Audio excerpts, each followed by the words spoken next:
Por primera vez en Ceuta, Expo Jurásico, la mayor exposición de dinosaurios animatrónicos a tamaño real. Tyrannosaurus Rex, Diplodocus, Triceratops, más de 20 especies de animales prehistóricos que podrás ver, sentir y escuchar. Una aventura inolvidable para toda la familia. Gran carpa instalada en el Parque Juan Carlos I. No te pierdas Expo Jurásico. Compra ya tus entradas en expojurásico.com y taquillas.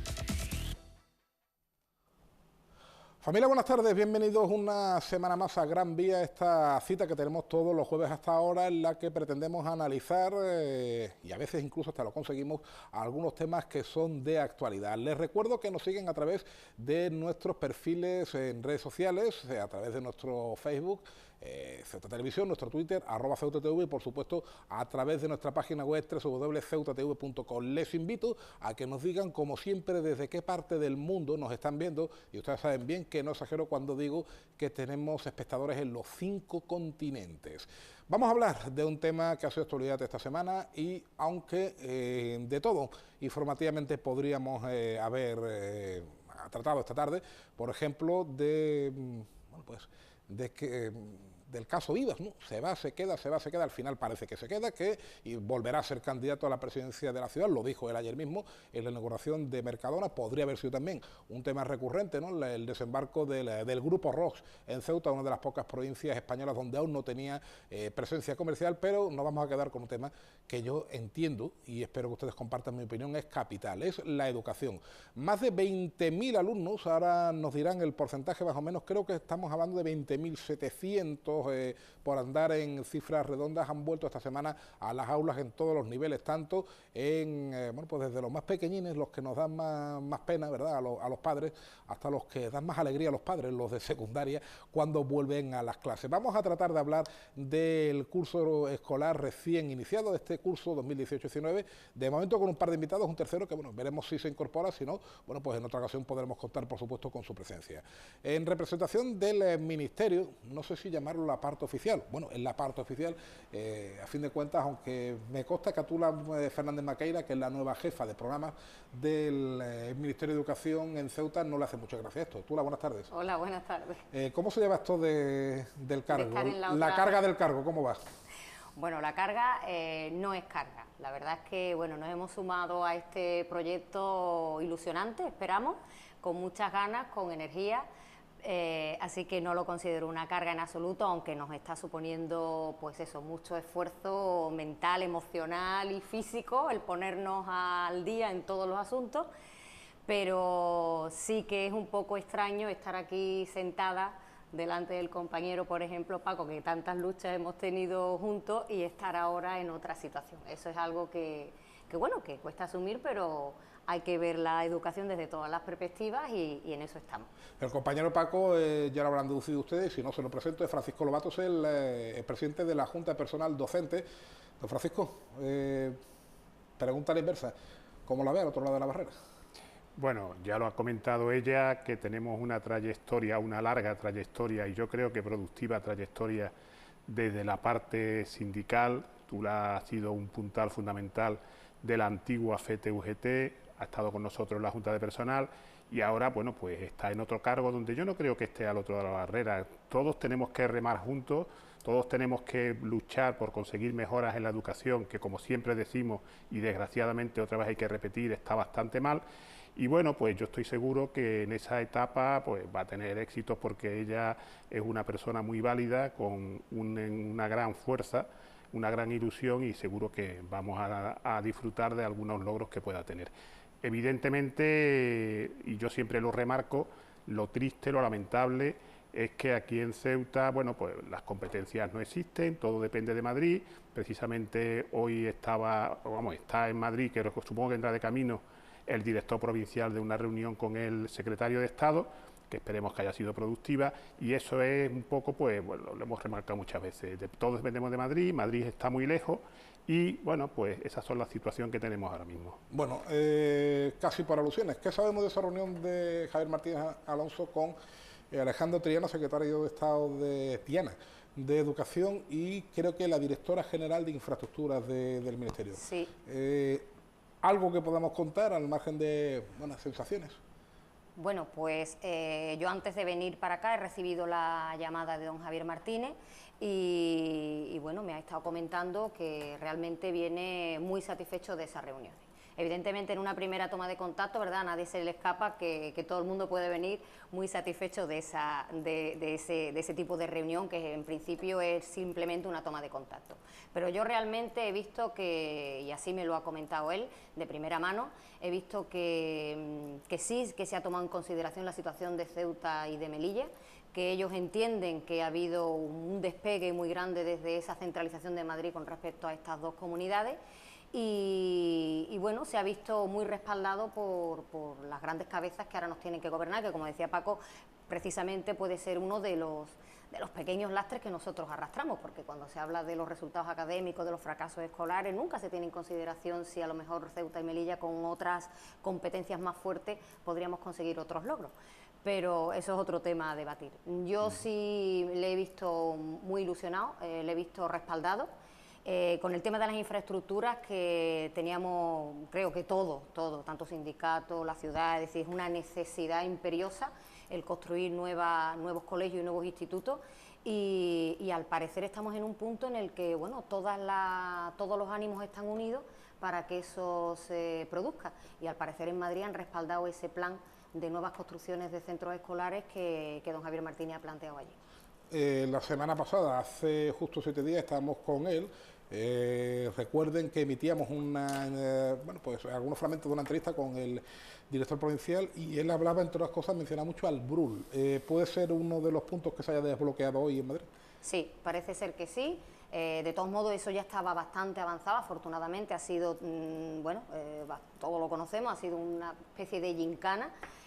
Y si alguna vez vemos ese instituto construido, yo creo que será logro de mucha fuerza, de mucha gente que ha impulsado aquello, sobre todo por lo que se ha alargado en el tiempo, pero parece ser que sí, que en un próximo Consejo de Ministros ese terreno va a estar ya dispuesto para equipamiento y para construir lo que será un nuevo centro, un CEOP, en este caso es el modelo. ¿El próximo Consejo de Ministros es mañana? Bueno, no sé si será mañana, de hecho, efectivamente... se habrá hablado de vamos a ser un poco más generosos con los plazos, porque de luego estaremos ante una de las noticias del año, ¿no? Que mañana el Consejo de Ministros ojalá acordase construir ese instituto. Don Francisco, Tula Fernández dice que es un tema del que quizá habría que hablar en otra ocasión, pero yo vuelvo a reiterar la pregunta. ¿UGT es partidaria de que la ciudad autónoma asuma las competencias en educación como ocurre en las 17 comunidades autónomas, a excepción de Ceuta y Melilla, o por el tamaño, por la idiosincrasia particular de Ceuta, es, digamos, una tarea casi imposible? No, nosotros desde hace muchísimo tiempo, cuando ya se ha planteado este debate, siempre hemos sido partidarios de una descentralización hacia Ceuta, de una asunción de competencias, posiblemente no en la misma medida que pueda tenerla una Andalucía o un Cataluña, pero sí unas competencias en Ceuta en muchos temas que pueden ser importantes, pero claro, ¿dónde está el problema fundamental? En la financiación. Esas competencias no se podrían asumir sin una financiación adecuada. Este ha sido siempre un poco el caballo de batalla. Fundamentalmente, el problema ha radicado siempre en que para asumir el número tan importante de funcionarios que se tienen en esta ciudad docente, haría falta una partida económica que se transfiriera a la ciudad y que posiblemente el gobierno, el ministerio ahora mismo no está dispuesto o no tiene capacidad o no tiene voluntad de asumirlo. Pero nosotros hemos sido y seguimos siendo partidarios de una asunción de competencias por parte de la ciudad. Repito que a lo mejor pues tendría que matizarse y habría algunas fórmulas que no fueran las mismas, pero seguro que se podría encontrar alguna en la cual fundamentalmente pues tuviéramos una cercanía. O sea, realmente aquí hay muchas cosas que no hacen falta resolverlas en Madrid.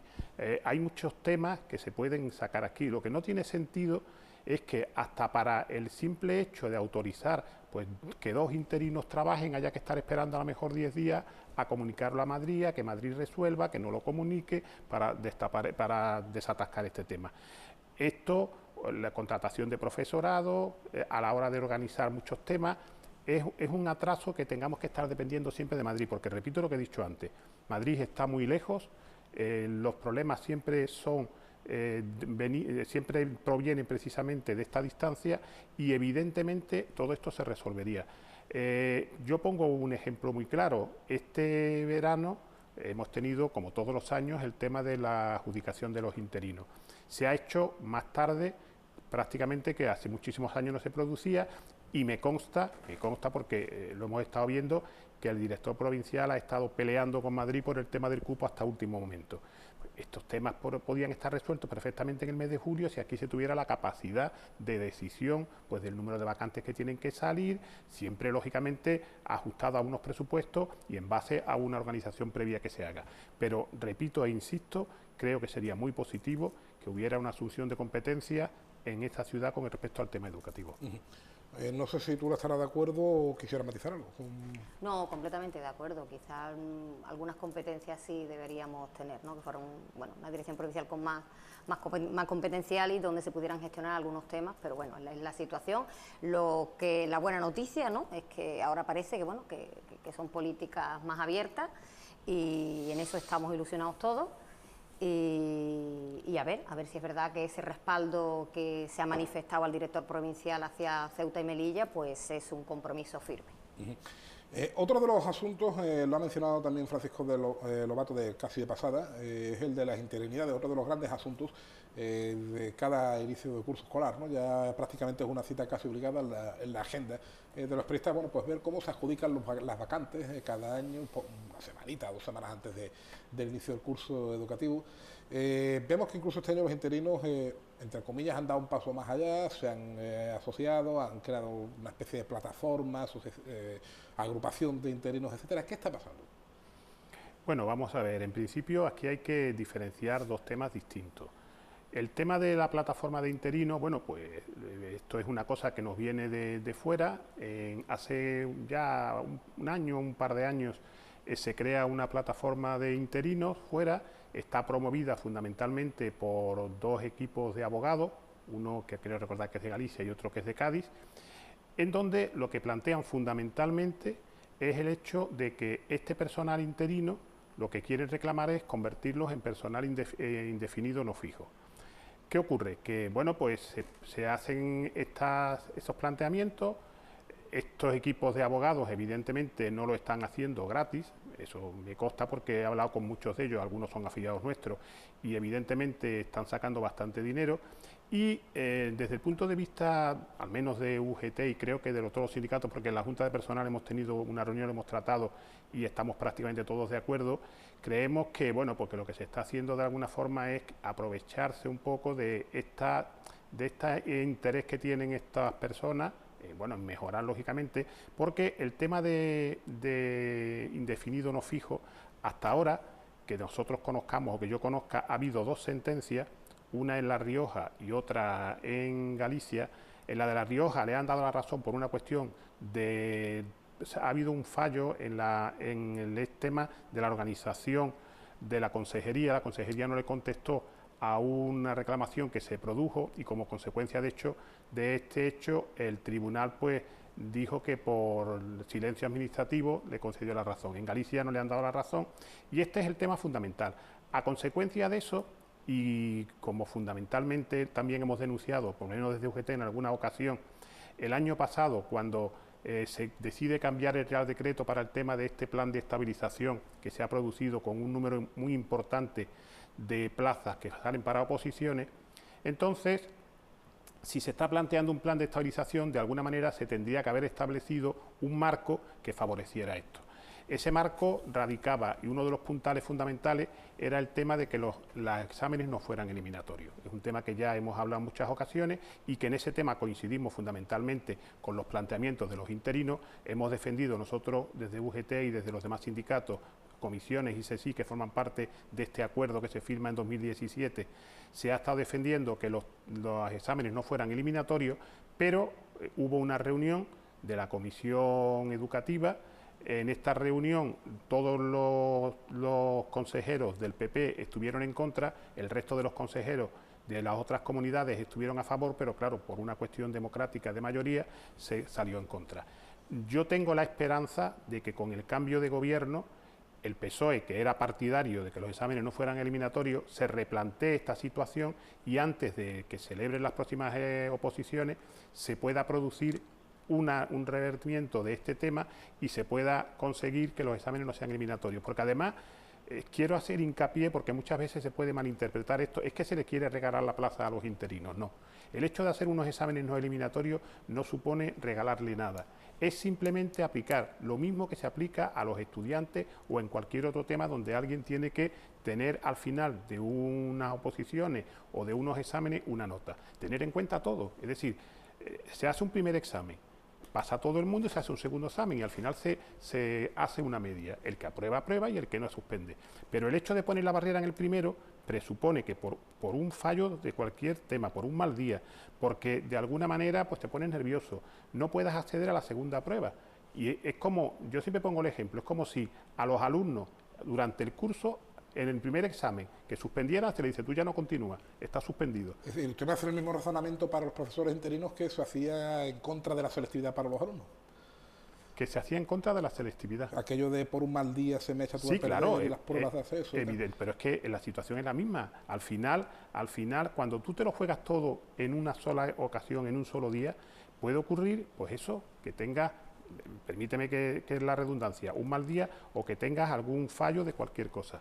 Entonces, parece más justo, además yo no creo que con eso se beneficie a nadie, más justo el hecho de hacer las dos pruebas. Se hace la media y al final tú tienes con esa media una nota que te da un valor mucho más, creo que mucho más completo que el que supondría un solo examen. En esto estamos totalmente de acuerdo. Yo insisto en que espero que esto se reconsidere, porque esto supondría que lo que ha ocurrido este año, desgraciadamente, y es que se han quedado 27 plazas, creo recordar, sin cubrir, 24 plazas sin cubrir en estas oposiciones, pues no ocurriera, porque repito que ya se tendría la oportunidad, muchas de las personas que han suspendido este primer examen, posiblemente en el segundo, que además, si se le da la capacidad de acceder al segundo, lo que se está haciendo es comprobar precisamente su capacidad pedagógica mucho más que en el primero. Quiero recordar que en el primero lo que se examina fundamentalmente son conocimientos teóricos de temas y demás, y mientras que en el segundo pues se examina la programación didáctica, el desarrollo de una unidad, etcétera, que parece que es algo que desde el punto de vista pedagógico puede ser mucho más completo. Por eso repito que si esto se solventara, pues seguramente todas estas plataformas de interinos y demás desaparecerían, porque el otro tema fundamental, que es el de conseguir que sean indefinidos no fijos, pues realmente no tiene mucho recorrido. ¿Tula? Bueno, yo comparto completamente la opinión de Paco, pero quizás tengo una visión un poquito más amplia. Yo sé que estamos tocando un tema que más sensibilidades levanta entre los docentes, pero yo creo que bueno, la sustancia de todo esto no está en los exámenes que hay que aprobar, en las medias que tenemos que obtener y todo eso. Yo creo que quizás lo que había que revisar es el acceso a la función docente. Quizás lo que y ya te hablo como docente y es mi opinión personal, quizás el acceso a la función docente no está reflejando de la mejor forma posible la calidad pedagógica de las personas que acceden. Entonces, pasar a un examen para comprobar si eres apto o no apto para la función docente Yo, y vuelvo a repetir que es mi opinión personal, me parece que es un método absolutamente obsoleto y desfasado e improductivo. Yo creo que habría que hacer una revisión general y bueno, y quizás tal vez el acceso, la entrada a la función docente con una evaluación potente por parte de, pues, ¿no?, de un equipo de inspección, de equipos directivos que tuvieran autonomía para hacer esa evaluación del docente durante un cierto tiempo. Creo que es mucho más fructífero que no que los compañeros que llevan ya ejerciendo muchísimo tiempo su profesión, que ya han demostrado muchísimos de ellos su validez en las aulas, tengan que pasar a ciertas alturas de su vida por un filtro que es un mero examen. Pero ya les digo que es un tema que levanta ciertas entiendo ampollas. que mucha gente se estará haciendo la pregunta que yo me hago ahora: si un examen no es el método para determinar si una persona es apta o no apta para la función docente, ¿cuál es el método? Yo creo que la evaluación directa del docente que accede, como ocurre en otros muchos países. Nos podemos encontrar y nos encontramos con casos, no hay que ocultar nada, de docentes que acceden, que luego al final, bueno, pues demuestran una falta de vocación o a lo mejor una decepción ante el trabajo que tienen que realizar, porque, bueno, en principio no cumple con las expectativas que ellos tenían. Y están dentro del cuerpo docente como funcionarios de carrera ya. Y ocurre también a la inversa, de docentes con muchísima valía, que llevan muchísimos años funcionando de manera maravillosa en sus centros, con vocación, con motivación, con potencia pedagógica, con criterios didácticos interesantes, y que fallan año tras año en un proceso de selectivo. Entonces yo creo que sería, bueno, interesante hacer una revisión, que se ha hecho ya en este país. Recordemos que este tema no se pone ahora mismo sobre la mesa, sino que se ha hablado de diferentes posibilidades, diferentes modelos, modelo MIR para la educación. Y yo creo que es un tema en el que se debería seguir incidiendo y buscar entre todos, lógicamente, a base de un consenso, cuál sería el sistema idóneo para acceder a la función pública. ¿Qué os parece el método MIR, que también se ha planteado, no sin controversia, ¿no? Como ocurre con la sanidad, con el médico interno residente, creo que es? No sé si estas son las siglas exactamente, ahora mismo no las recuerdo, pero ¿qué os parece este método? Implantarlo en la educación. Vamos a ver, en principio yo antes evidentemente me he limitado a valorar un poco el sistema que tenemos y la única posibilidad que ahora mismo, de cara a este proceso de estabilización que se va a celebrar las próximas oposiciones dentro de unos meses, al año siguiente, dentro de este contexto. Evidentemente el sistema es un sistema anómalo, es un sistema caduco, es un sistema que no tiene sentido jugárselo todo a un examen donde realmente lo que estás demostrando son tus conocimientos, no tu capacidad pedagógica. Coincido con Tura lo que ha dicho antes, en el hecho de que todos conocemos compañeros que pueden ser brillantes a la hora de ser capaces de estudiarse de memoria unos temas o de memorizar cualquier faceta que tengan que hacer, pero después en el aula pues tienen serias dificultades para controlar al alumnado, para impartir y demás. Lo que se dice siempre, que tú puedes ser un gran memorista, pero después ser incapaz de transmitir los conocimientos, tener muchos conocimientos y ser incapaz de impartirlos. Por supuesto que habría que evaluar fundamentalmente la capacidad de transmitir, no los conocimientos que tú tengas. Eso realmente no es importante, y menos hoy en día, donde, bueno, pues todos sabemos que tenemos los conocimientos al alcance de la mano. Lo importante es ser capaz de transmitirlo, y una cosa muy importante, ser capaz de formar a ciudadanos que después sean capaces de portarse como ciudadanos.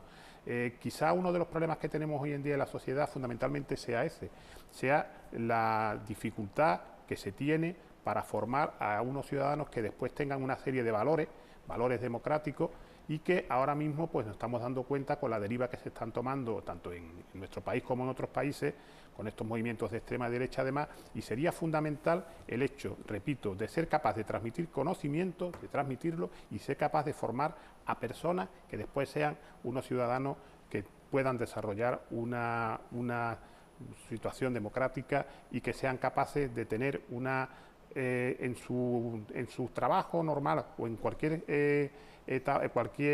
afición que tenga o cualquier profesión que vayan a desarrollar, sean capaces de tener unos valores. Bueno, hablaba don Francisco Lobato del conocimiento al alcance de la mano, se refería evidentemente a los teléfonos móviles, y esto que estoy haciendo ahora mismo, bueno, que es consultar un móvil mientras trabajo, no lo hago habitualmente, pero creo que desde este mismo curso está prohibido en la República Francesa, en las aulas, es decir, móviles fuera de clase. ¿Qué os parece? porque ya se está debatiendo también aquí en España, como siempre, Paco, hay opiniones a favor, opiniones en contra, hay opiniones que dicen que, los que tenemos ya algún que otro año, hemos ido al colegio sin móviles y no nos ha pasado nada, hay quien dice que también hay que confiar un poco en la madurez, en el propio alumno, no sé, ¿cómo lo veis? Bueno, es que creo que es un tema importante, no sí, es una claro, cuestión es baladí. un tema importante, un tema al debate y además todo lo que sea debatir y reflexionar sobre los instrumentos que se pueden llevar al aula, bueno ¿no? Es educación. Yo no estoy a favor de esa prohibición. ¿Por? Bueno, yo incentivo a mis alumnos a que usen el móvil en clase cuando estamos trabajando. Entonces, es una herramienta más de trabajo. Evidentemente, si tuviéramos en España los medios que tenemos en otros países, donde cada alumno lleva su tablet o tiene su ordenador a mano, a lo mejor no hacía falta, pero mientras esa dotación de medios llega a las aulas con esa fluidez que tiene que llevar y con ese presupuesto, imagínate, que hay detrás de ello, el móvil es un pequeño ordenador que tiene el alumno a su disposición y puede utilizarlo para trabajar por proyectos, para trabajar en trabajo colaborativo, tienen ahí un diccionario, tienen infinidad de links a Google, tienen información, tienen información en su bolsillo. Luego, yo no puedo estar a favor de esa normativa porque me estaría contradiciendo como docente, porque yo sí lo utilizo en el aula como un instrumento normal. Evidentemente, luego hay un uso indebido de los móviles en los institutos, que también ocasionan algunos problemas de convivencia, pero como todo entra, pues la solución es la educación y seguir incidiendo ahí en el buen uso de ese instrumento, pero es un instrumento de trabajo. Si tuviéramos las necesidades cubiertas, pues probablemente se podrían prohibir, pero mientras no haya dotaciones para que cada alumno pueda tener acceso a un ordenador para consultar en un momento determinado alguna cuestión, el móvil es un recurso útil, es mi opinión. Sé que hay muchísima gente en contra. Don Francisco.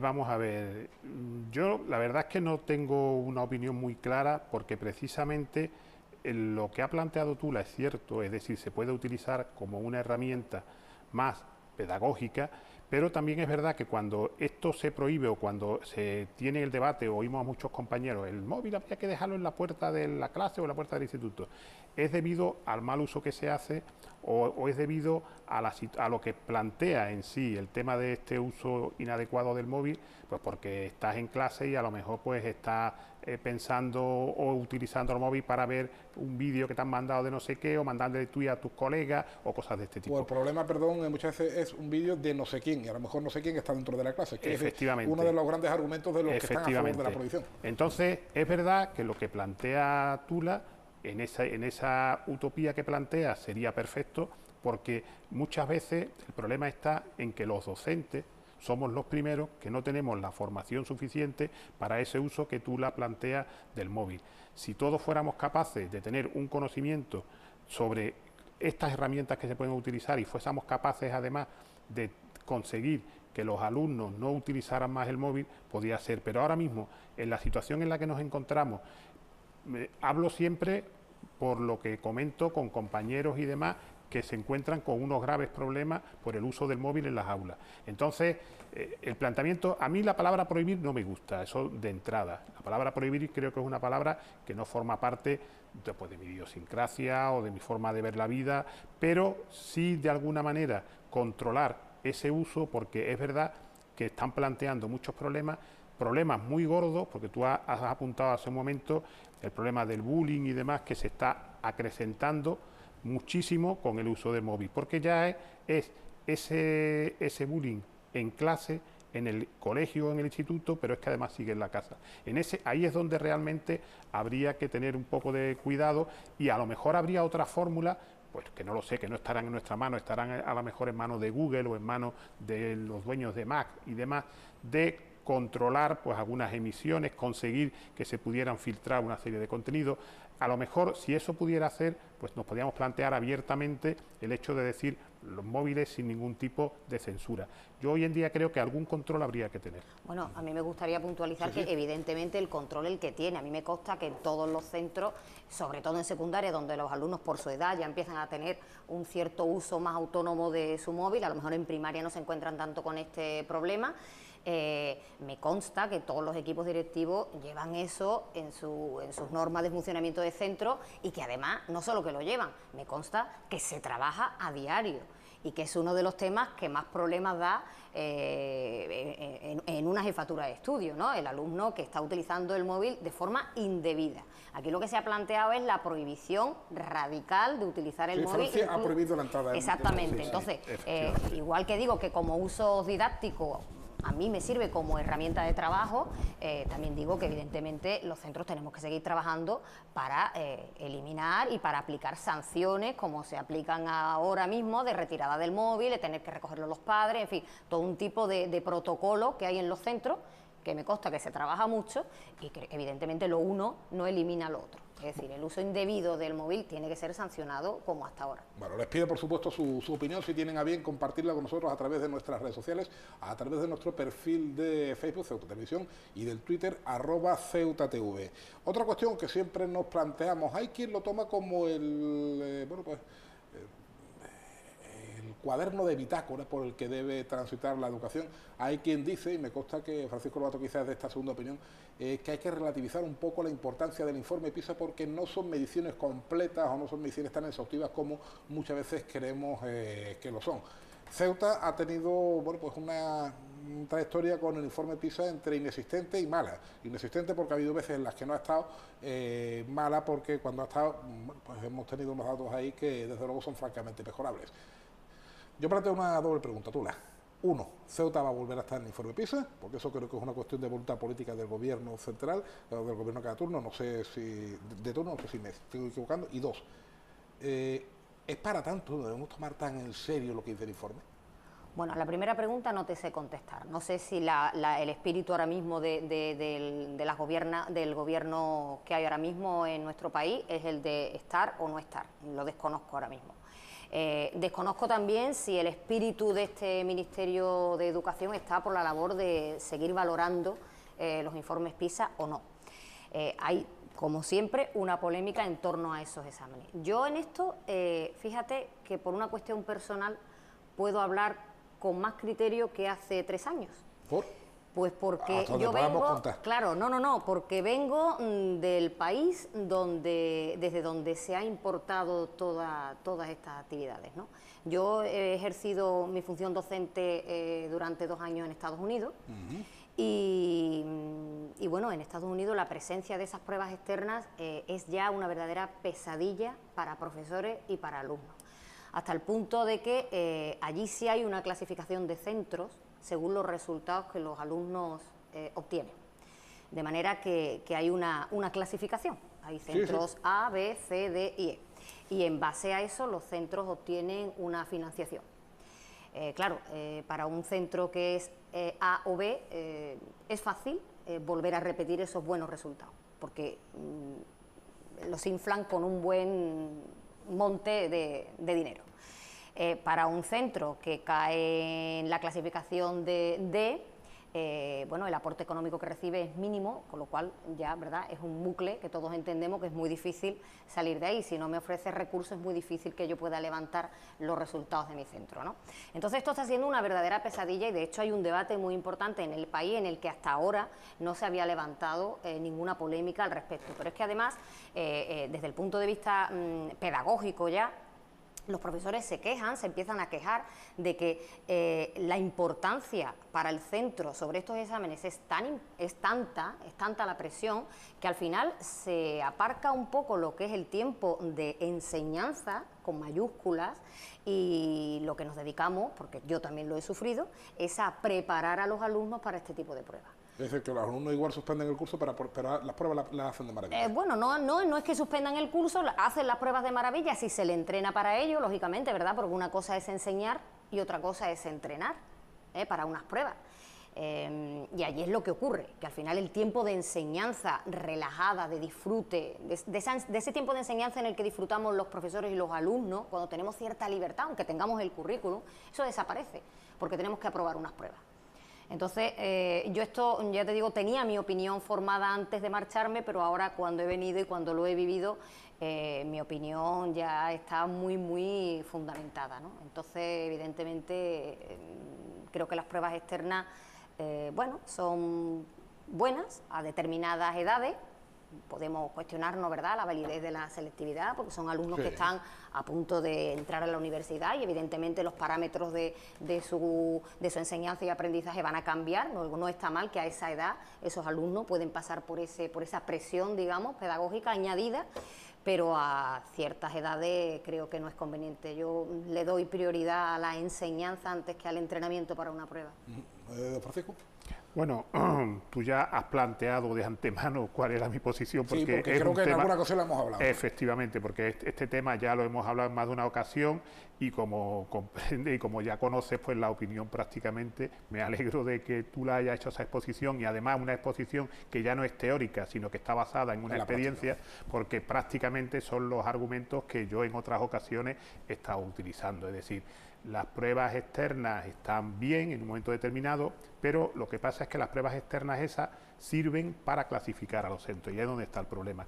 Tú lo has explicado perfectamente, la situación que le supone a un centro que tiene que superar unas pruebas para conseguir un dinero o para conseguir una clasificación en un ranking.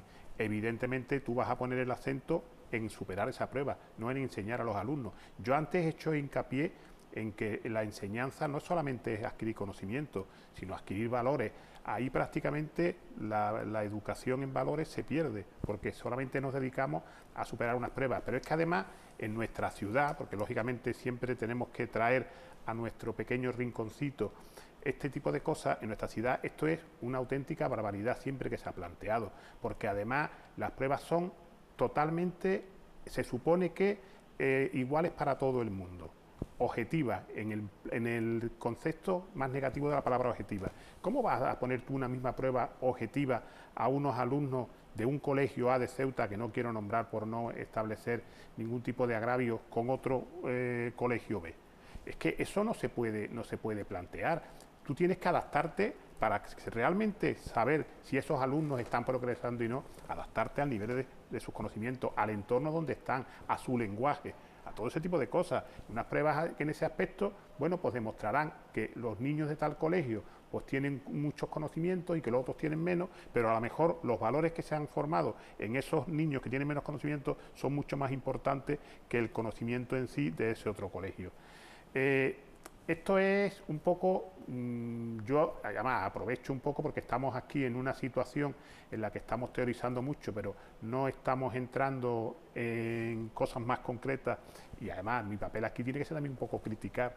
Adelante, adelante. Entonces me viene al pelo porque el otro día dábamos una rueda de prensa y yo hacía mucho hincapié en un tema que podía tener una cierta relación con esto que estamos planteando, ¿no? Y que a mí es un tema que siempre me ha preocupado mucho, que es la entrada de los niños en 3 años.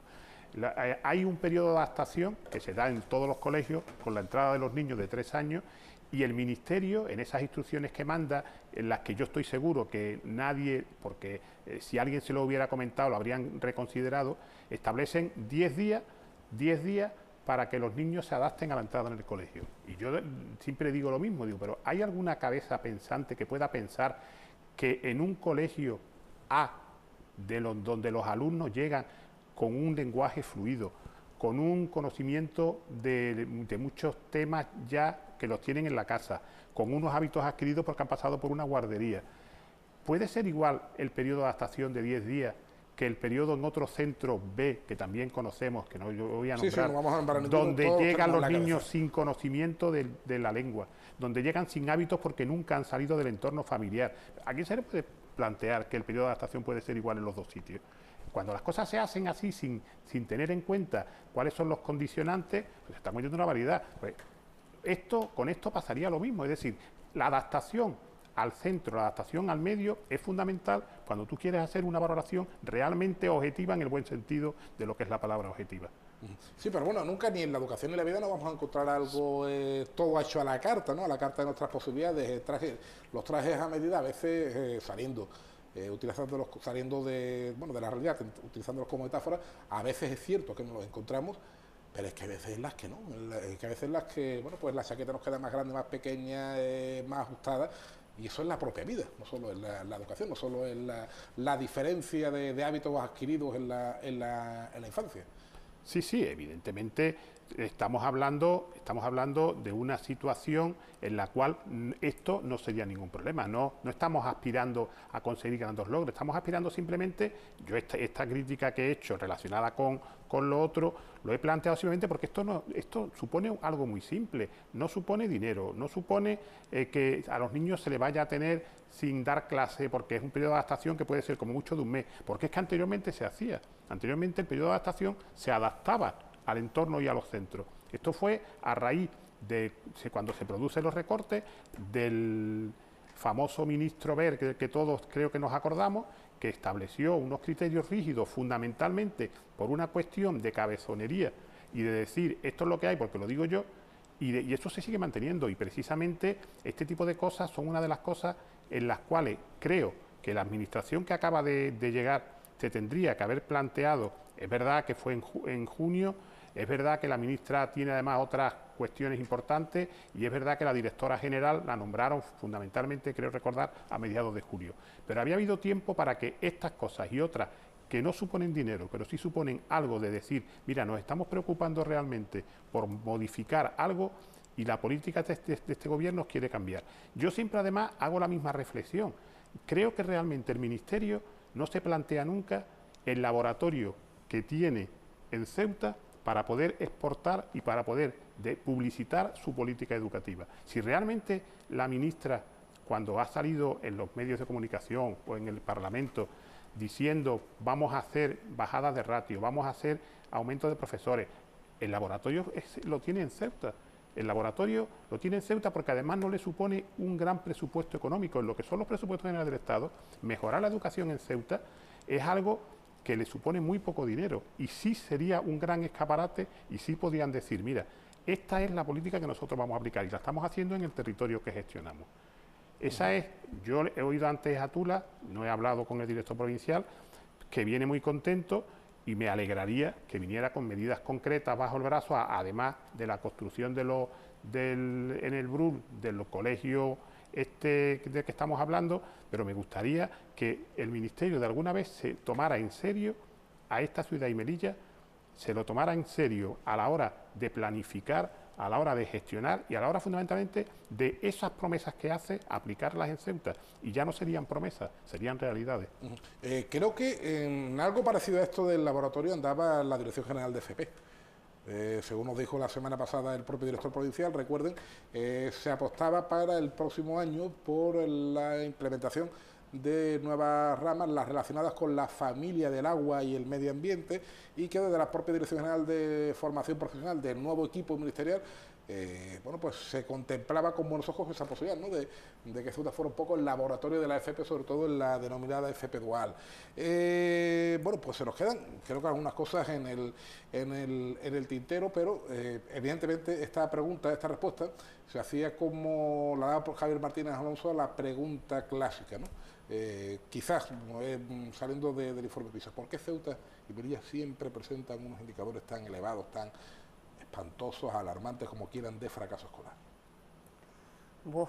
Esa es la pregunta que nadie sabe contestar, ¿verdad? Hombre, yo sé que hay infinidad de estudios al respecto, y de los más variopintos, algunos que incluso te hacen reflexionar profundamente. ¿Sobre el estudio o sobre...? Bueno, sobre todo, ¿no? Pero hay muchos condicionantes, A nadie se le escapa que hay muchos condicionantes y se suman muchísimos factores. Yo creo que si tuviéramos la respuesta, pues ya ves tú qué fácil lo habría tenido, ¿verdad?, cualquier equipo de la dirección provincial anterior empezar a mejorar. Yo creo que es un trabajo conjunto. Y bueno, y a lo mejor fallamos todos en mucho, Vamos a ver, hay tantas cosas que se pueden tocar. Por ejemplo, vamos a empezar por lo más básico. Los colegios, las infraestructuras no son las idóneas. Los espacios importan para trabajar. El espacio es importante para trabajar. Los colegios no tienen las mejores condiciones. Eso lo sabemos. Faltan infraestructuras escolares. Por lo tanto, tenemos centros, es verdad, que están masificados, donde el profesorado se siente un poco, el profesorado y el alumnado, se siente un poco abrumado porque no es lo mismo dar clases con 30 alumnos que con 25, se nota, se nota. Con lo cual, es verdad que hacen falta centros escolares. Bueno, estamos en esa línea de intentar mejorar, ojalá por el bien de todos. Falta retomar de nuevo, porque yo creo que sí, que no está plenamente unida la unión entre familias y centros escolares. Yo creo que en esa línea es una de nuestras grandes líneas de trabajo, el volver a unir, y digo volver porque yo creo que se han vivido años y no digo solo en Ceuta, a nivel nacional, de crispación entre las familias y los profesores. Hemos ido a veces como sintiéndonos que íbamos en diferentes bancadas, ¿no?, cuando somos la misma cosa. Hay que trabajar en eso mucho. Este equipo, de verdad, es una de nuestras líneas de actuación, es unirnos y valorar la importancia que es el trabajo conjunto entre familias y docentes para conseguir buenos resultados. Y no siempre se ha trabajado en esa misma línea de unión. Bueno, pues yo estoy convencida de que ahora vamos a intentar mejorar esa línea de actuación. Falta también, porque cada uno tiene que hacer su crítica, a lo mejor nos falta formación a los profesores.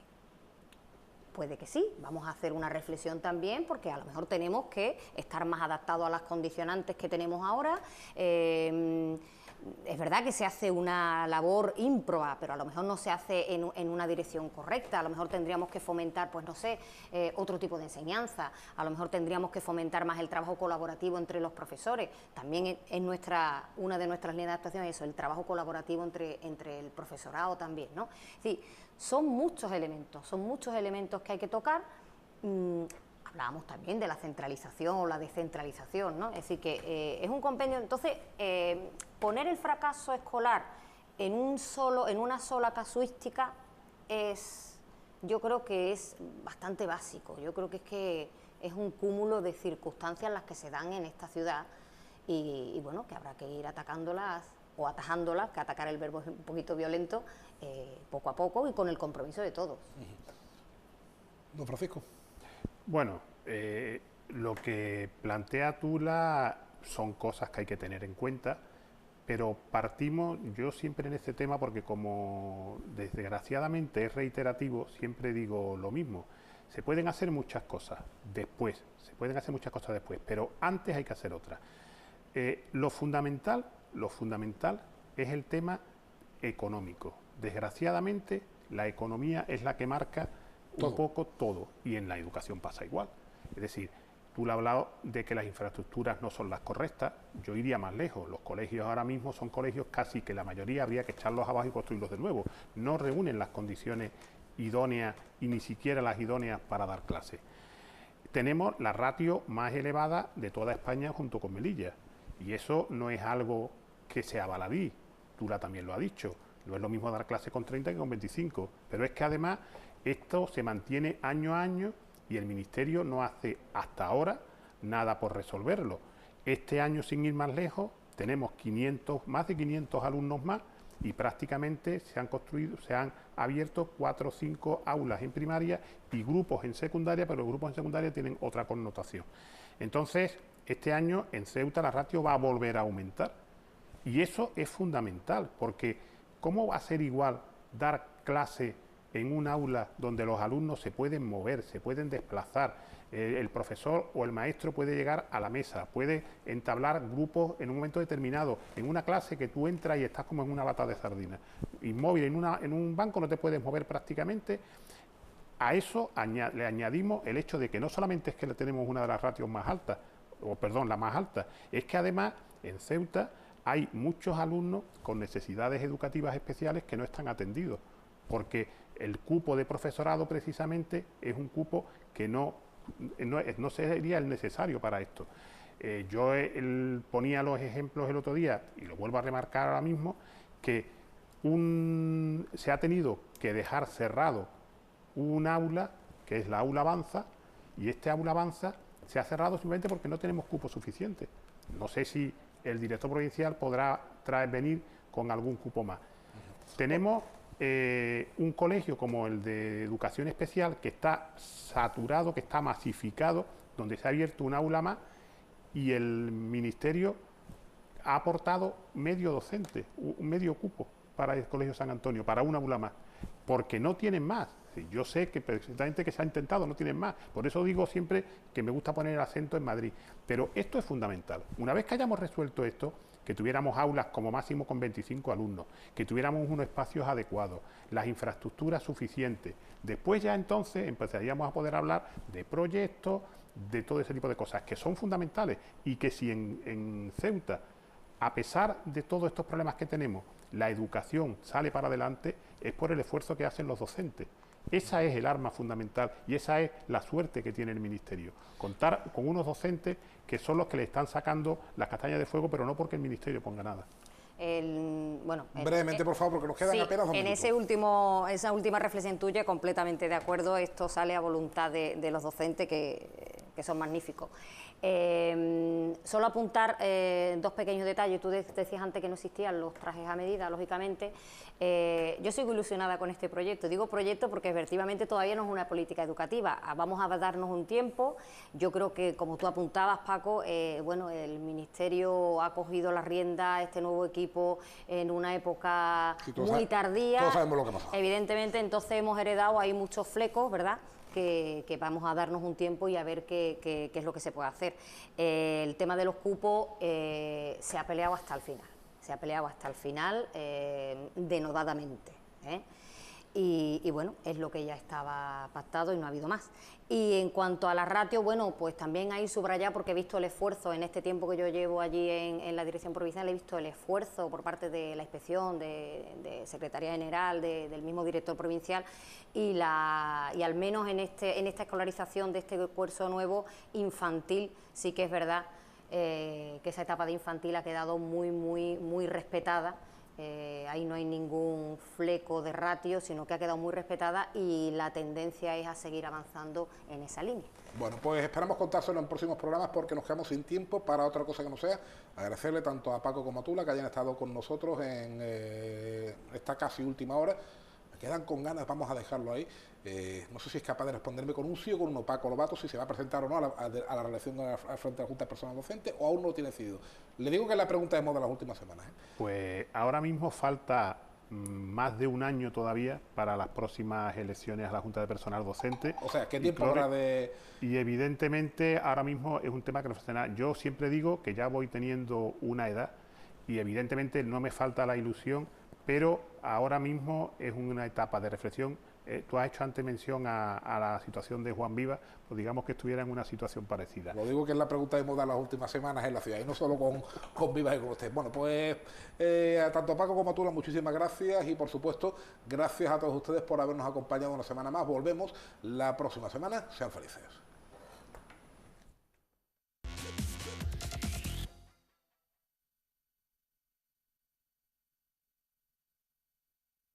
Por primera vez en Ceuta, Expo Jurásico, la mayor exposición de dinosaurios animatrónicos a tamaño real. Tyrannosaurus Rex, Diplodocus, Triceratops, más de 20 especies de animales prehistóricos que podrás ver, sentir y escuchar. Una aventura inolvidable para toda la familia. Gran carpa instalada en el Parque Juan Carlos I. No te pierdas Expo Jurásico. Compra ya tus entradas en expojurásico.com y taquillas.